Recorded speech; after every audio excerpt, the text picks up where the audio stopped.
This has got to be the most important question that we can ask about sexual abuse. How do we keep our kids safe? Many people try to keep their children safe from sexual abuse by teaching them to avoid strangers.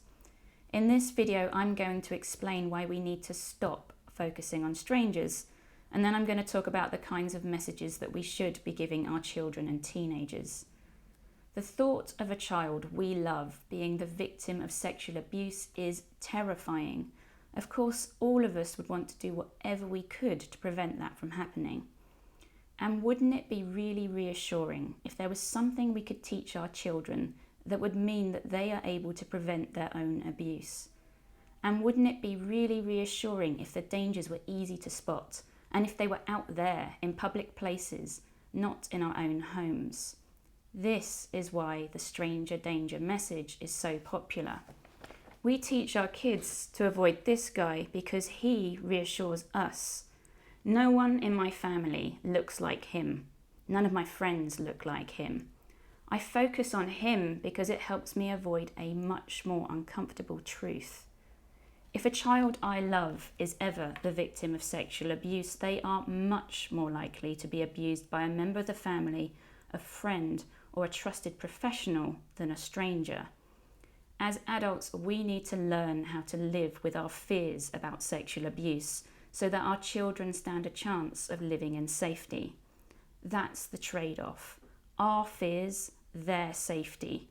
Many people at the moment, perhaps without realizing it, are choosing a false sense of reassurance over the actual safety of their children. We need to find the courage to open our eyes to the realities of sexual abuse because our ignorance is the greatest risk our children face.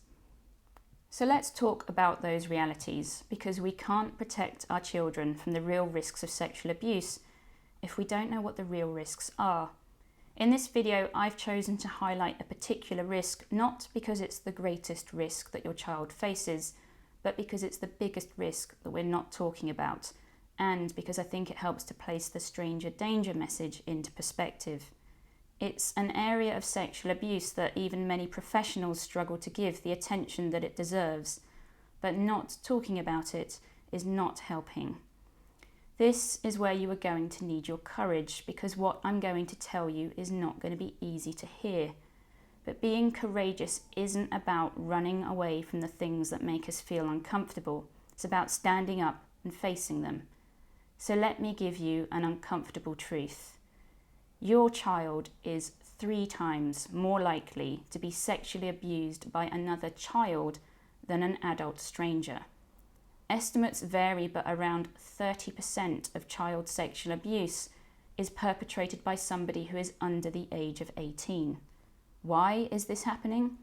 It's happening because we are raising our children with messages about stranger danger, and they are not realizing that what they're experiencing is sexual abuse. They don't realize that it's wrong, and they are acting out the same behaviors on the children around them. It's happening because whilst most children who are sexually abused do not go on to become abusers, some do. It is this awful cycle where sexual abuse gets paid forward from child to child, whilst the adults around them remain blind to it. And it is happening because paedophilia can be present from early adolescence, but we don't think about the young people in our communities who know that they are sexually attracted to children, who don't necessarily want to offend, but for whom support services are far too scarce. It is a simple fact that if these young people get the support that they need, they are much less likely to go on and offend in adulthood. And it is happening because the teenagers in our lives are learning about sex using internet porn. They are having early sexual encounters that are violent and abusive, and many of them don't even realize that what they are doing is wrong because no one is there to tell them that it is.